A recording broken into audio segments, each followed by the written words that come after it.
লোলা লুলু।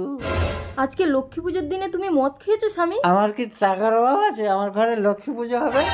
অহংকার করো না, বিদ্যুৎ সব ধ্বংস হয়ে যাবে। এই, তুমি আমাকে অভিশাপ দিচ্ছ কমলা? তুমি আমাকে মারলে আমি আর এই বাড়িতে থাকবো না। বেরিয়ে যাও আমার ঘর থেকে। মনে রেখো, আমি কিন্তু আর কোনোদিনও ফিরে আসবো না। আমার টাকা আছে, আমি 10টা বিয়ে করে নেবো, যা। আমি কোটিপতি বিদ্যুৎ সাহা। কি কমলা এখানে? তাহলে ওটা কে ছিল? মালিক মালিক কারখানা আগুন লেগে গিয়েছে। তোরা সব কোথায় ছিলি?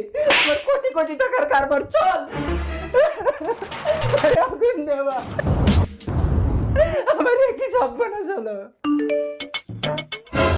কি আমার ব্যাংকের সমস্ত টাকা সিজ করলো কে? আমরা income tax department. You are under arrest mister Bidyut Saha. আপনার সমস্ত কালো কারবার আমরা ধরে ফেলেছি। না, আমার স্বামীকে ছেড়ে দিন স্যার, আমার স্বামীকে ছেড়ে দিন। আমাকে ক্ষমা করে দাও মা লক্ষ্মী।